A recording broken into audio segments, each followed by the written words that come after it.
Ladies and gentlemen, welcome to this week's episode of Video Ferox with a brand new theme month that doesn't really have a snappy, clever name to it. I guess you could call it a high level, really smart English people saving the world. Because tonight we're going to be watching 5 Million Years to Earth, aka Quatermass in the Pit. So grab your science kit stuff and let's just get to the trailer.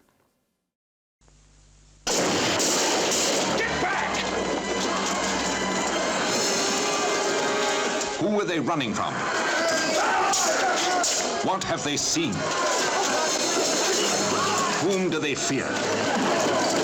There are 5 million answers to these questions, and every one of them is a shocker. No, I saw it.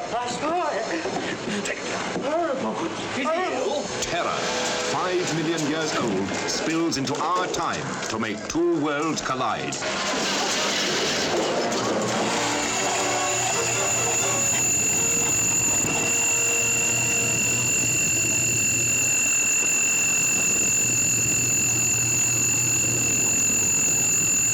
What is happening here and now can affect the next 5 million years.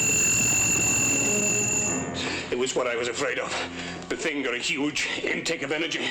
The very substance of it seemed to be coming alive. And then you can't see this world any longer. They feel it. They see it. The archaeologist who digs back into the past to unearth more horror than the human mind can bear.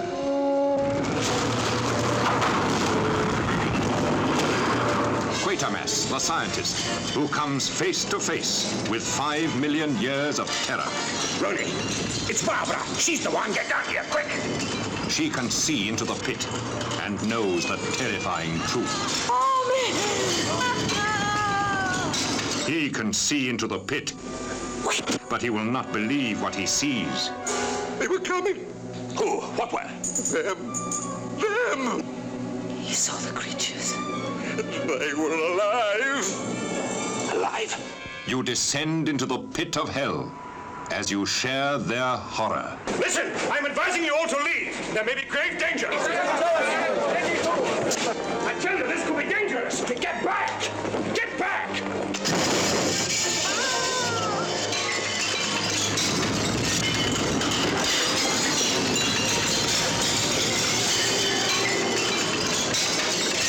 Wait! Don't panic! Wait! Hold yourselves together!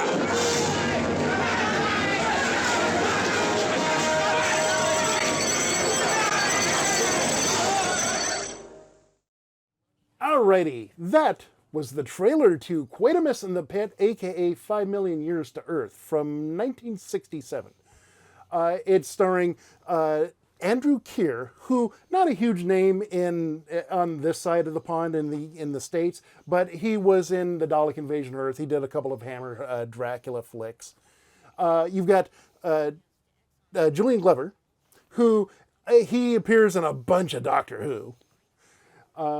And it was James Donald, the guy from The Great Escape. I enjoyed this film. It's smart. It's a very good science fiction movie, and it's not too heavy-handed with the science, but it's not exactly what I call action. It's certainly got a horror overtone to it, but I wouldn't call it horror either. This movie is very ambitious for a Hammer film. It takes a whole bunch of really heady ideas and manages to also turn it into a reasonably satisfying monster movie. No, Hammer movies are usually very simple and direct in what's going on. I mean, once they establish it in the first few scenes, they really don't have to go into much exposition later on. This movie, you have to do it. And it's a little bit difficult because sometimes exposition does slow down the plot, but they handled it pretty well in this one. I enjoyed it. I thought the actors were strong. I thought the story was really intelligent. I always appreciate a movie where science defeating the monster instead of defeating the monster through force of arms. I like that take. Got a supernatural aspect to it, but it's part of the story and is part of the structure of it, And it wouldn't make any sense if you removed that. You take this sort of thing where it's science looking at superstition and mythology with a critical eye. It's usually science, poo-poo, oh, that stuff's not real. It's all fake and hokum at the end. I mean, Doctor Who did that all the time. Mm-hmm. This movie, on the other hand, it looks at superstition with a critical eye and proves every single thing absolutely correct. But even though it's proved absolutely correct, it's also scientifically based. You can go back and look at this movie and go, oh yeah, the whole thing makes perfect sense when you analyze it with not the movie enjoyment part of your brain, but the analytical part of your brain. And you're like, I mean, the fact that it actually stimulated both creative and analytical aspects is really kind of cool. This is a rare thing in a movie. Particularly from a Hammer movie. Yeah. Which is mostly known for, Dracula and titties. Mm-hmm. All right, well, why don't we engage our analytical part of the brain and move on to the spoiler section then, shall we? Let's. All right. Engage your brain.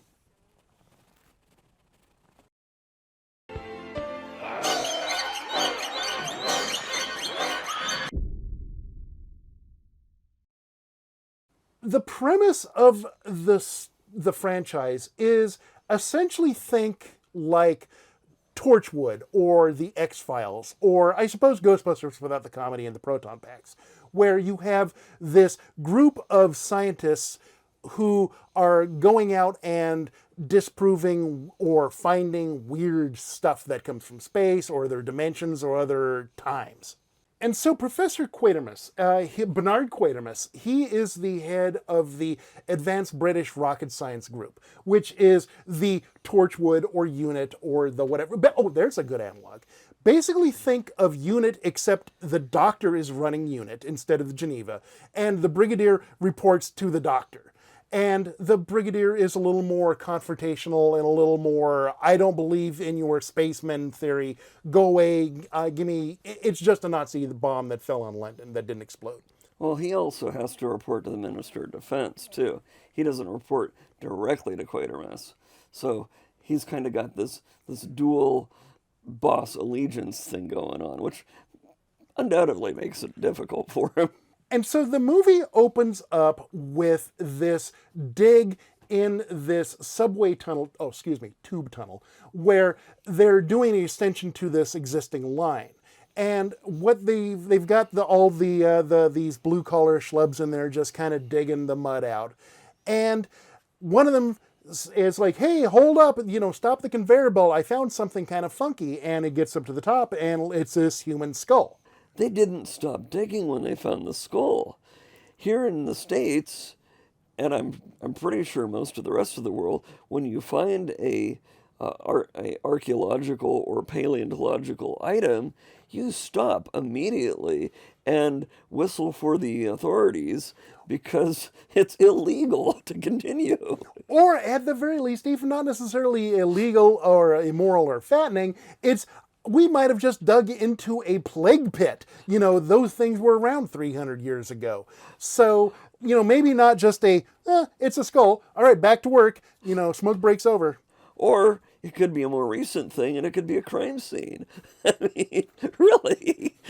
No, you don't just go back to work. But after they find 3 or 4 more skulls and like some femurs and some other stuff, they're like, okay, we probably should maybe call somebody. And they call the guy from The Great Escape and Bridge Over the River Kwai. And he's this archaeologist, paleontologist sort of dude. And they dig for another couple of feet, and then they find the big metal thing. And they're all like, oh, okay, this is a sewer pipe? Clank, clank, clank. No, this is an unexploded Nazi ordnance. Okay, we're going to have to call somebody really official about this one. Granted, this is a big, unknown piece of ordnance that could be very bad if it went off because, you look at the size of it once they finally dig it up and they're like, if this was an actual, V-1 rocket or something, that would have had a lot of dynamite or whatever stuffed into it. That would have been bad. Enter Professor Quatermass and his military liaison. We have this meeting in Whitehall, and here's Quatermass, and he's talking to probably the boss of the Advanced Rocket Science Group. And he's all like, well, you know, you're a military organization, you work for the government, therefore we're going to assign you this military dude. Yeah, Glover was great. I loved his character. He is, of course, he is a big foil and administrative obstacle for Quatermass. But on the other hand, when you look at it from his perspective, everything he does makes 100% sense. I did like the interaction between Quatermass and the military guy. I'm just going to call him the fucking brigadier. He's the brigadier. I did love the interaction between the brigadier and Quatermass in that they obviously butting head science versus reality. The character dynamic between the two really works really well. There's this one scene where they're first getting to the bomb site, Quatermass and the brig. And they're getting out of the cab, and Brig goes first, and Quatermass is behind him, and he gets the door shut on him, and there's this, they throw this glance at each other. This kind of, what the fuck, dude, glance. And there's so much in this quick exchange, and the whole movie is peppered with these little exchanges of character building moments throughout that I really, really liked. There's a bit later on where, after all of the evidence has been gathered, they go back to the... I'm just going to call him the Minister of Defense because I don't remember what his title was, but sure, he's the guy that they're both reporting to. And they both give an outline of their theories, which are in conflict with one another. And the fact that the military officer is like, my theory is a lot more sensible, and the Minister of Defense is like, he's got more evidence than you do, but I like your theory better because it's not going to cause nearly as much of a panic to the society at large. And just at a completely superficial level, I think Julian Glover looks boss with that pencil-thin mustache he's sporting throughout this movie. Oh, yeah, granted. He has a very definite villain vibe going on, but it's not the obvious, I'm going to tie the hero into the railroad tracks and run away cackling sort of villain.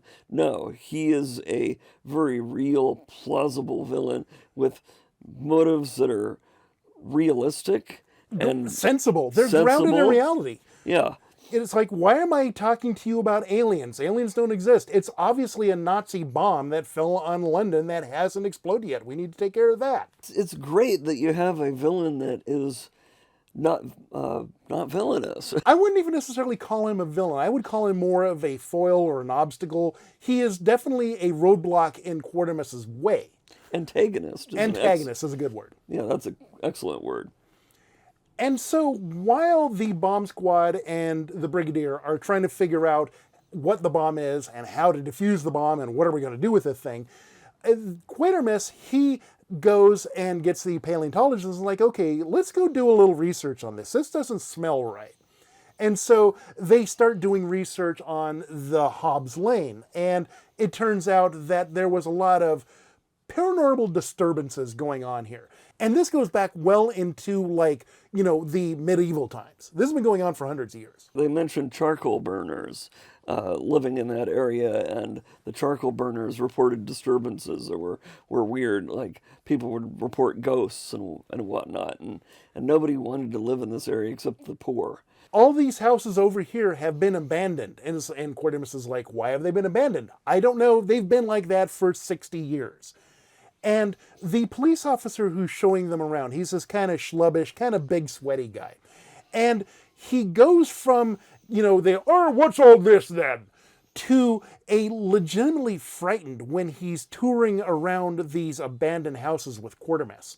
And he starts having either this race memory thing going on or this, he has heard so much bad stories about the place because the kids would hang out here and then they would get scared and run away.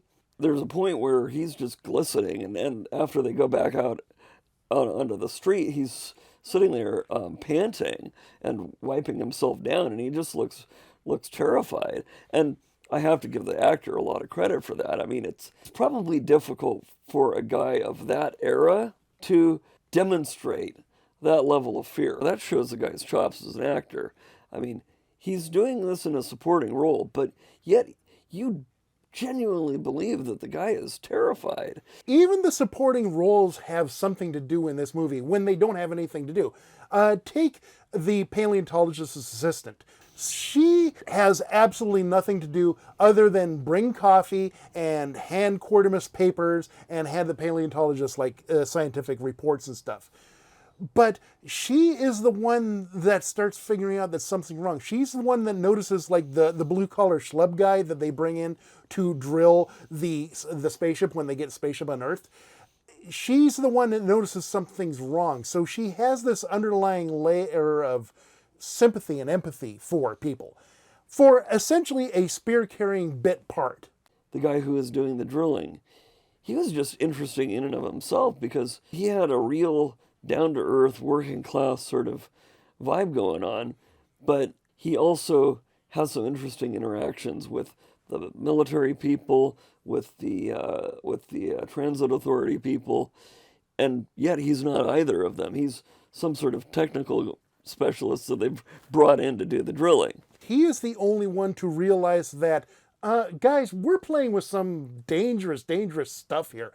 Everybody else, all the transit authority just wants to get their stuff built. They don't care about the bombs or the aliens or anything. Quatermass is like, ooh, aliens? I want to get in on that. The brigadier, he's like, man, let's just get the bomb out of here and save people. Everybody is kind of at this high level and not realizing that, wait a second, this is actually a really big paradigm shift. A, we've got aliens. Aliens have created mankind. And B, they're coming back. And the blue-collar guy's like, we should do something about this. You felt that they actually made an effort to have more to these guys than what was minimally necessary. And so at this point, they've unearthed the bomb, and it turns out that's no bomb, that's a spaceship. Or something really weird, and they bring in a drill, but the drill doesn't do it, so they have to get the blue collar guy with his really big tungsten drill, and the cutting torch doesn't work. The cutting torch doesn't work. It's like they put their hand on it. Well, they put their hand on it. It's super cold, many degrees below zero. But it's not hot from the blowtorch. They eventually get the alien chamber cracked open, and instantly there's aliens inside which start liquefying. The two antennae look like horns, and so there's a very definite devil look to them. It's subtle, but it's like, yeah, and they actually play on this. They go back and do some historical and paleontological research, and they're like, oh yeah, this is why we have the mythological devil. And this is the point where I spotted at least 3 different Doctor Who stories that came from this exact this movie. And there's the demons, which is basically aliens, super old aliens came to Earth and started doing the Chariot of the Gods thing and elevating us above our station. And a couple of other Tom Baker ones. So no wonder the writer, Nigel Kneale, absolutely hated Doctor Who because they were totally pinching his ideas. Several other stories that I've seen in science fiction where the basic raw premise of aliens in the past screwing around with humanity to make humanity. Well, Arthur C. Clarke did Childhood Ends? Yeah. And that is essentially Chariots from the Gods, this sort of movie. This is a concept that we've seen before repeatedly in a good many different sources, but I think this is one of the earlier movie sources for it. This is one of the earlier movies that explores this concept and works with it. And so at this point, they've made contact with the aliens, they know what the alien plan is, and they accidentally reactivate the ship with this massive jolt of energy because, oh, whoopsie, That's what you get when you play around with stuff you don't know what you're doing with. And this is where the Hammer budget goes absolutely bonkers. Stuff starts flying, there's explosions, there's the tunnel collapsing, people are running around screaming. And despite all of this action movie trope going on, I really appreciated that the scientists were still doing science stuff to stop the monster. There's this big illusionary floating alien head floating over London, and obviously it's the cause of all of this. It's taking over people's minds, and people are running around, it basically working out their most base instincts, because that's what they genetically designed the human race to do, was respond to them. There's a great scene involving the poor drilling guy. You know, he is just like totally flipping out and running around, and he takes refuge in a church. And it's an interesting thing. You know, the church and the priest, it all just makes him feel better. Kind of a little subtle thing there. But there's also the other scene with the female assistant. She's under the influence and is basically staggering around, and she has located the scientists and is basically being a whistleblower to the big floaty head in the sky, going, here they are, there's your threat, get them.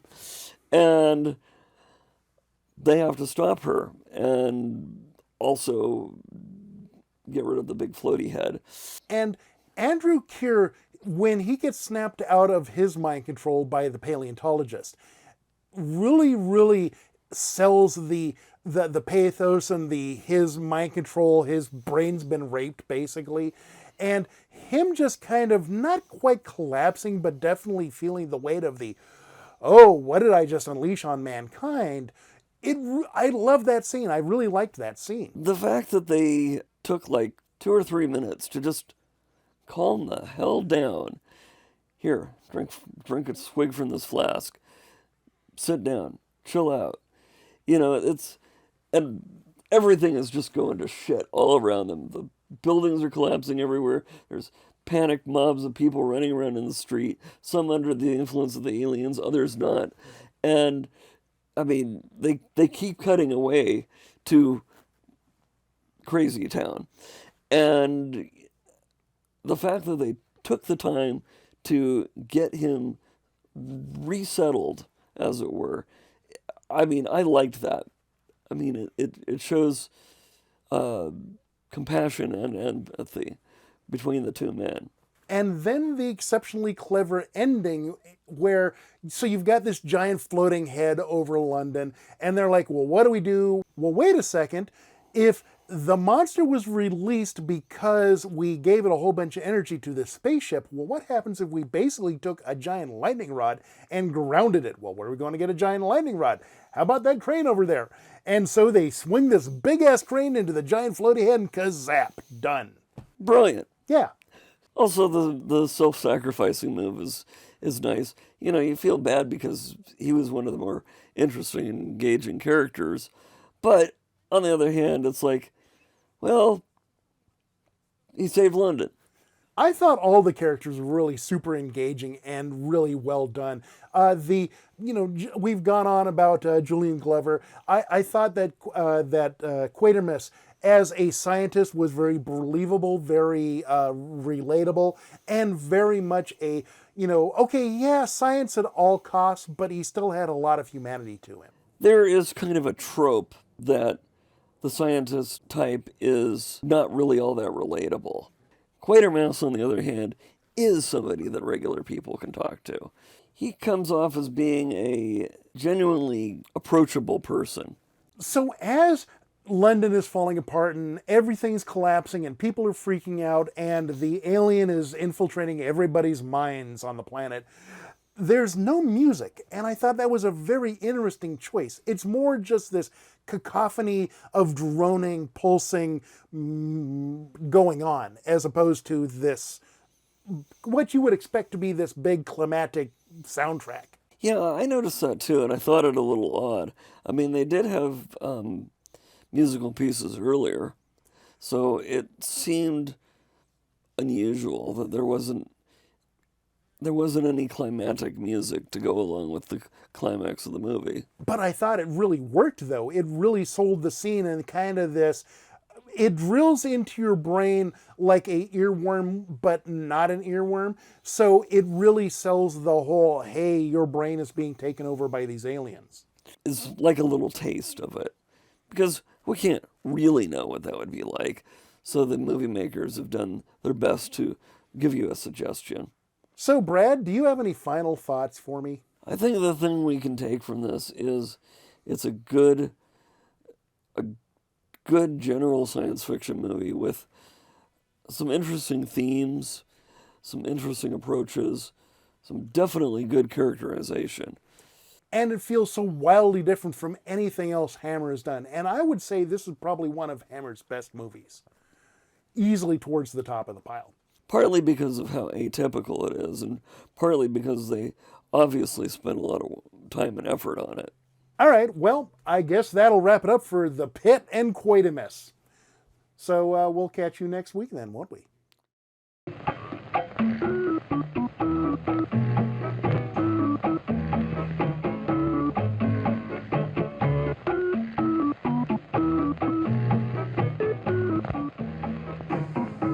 Thanks for coming to our show tonight. We appreciate the opportunity to serve you. We think it's great to be able to enjoy fine entertainment in the comfort and privacy of your own car. The come-as-you-are atmosphere is a pleasant way to relax in the evening. Don't you agree?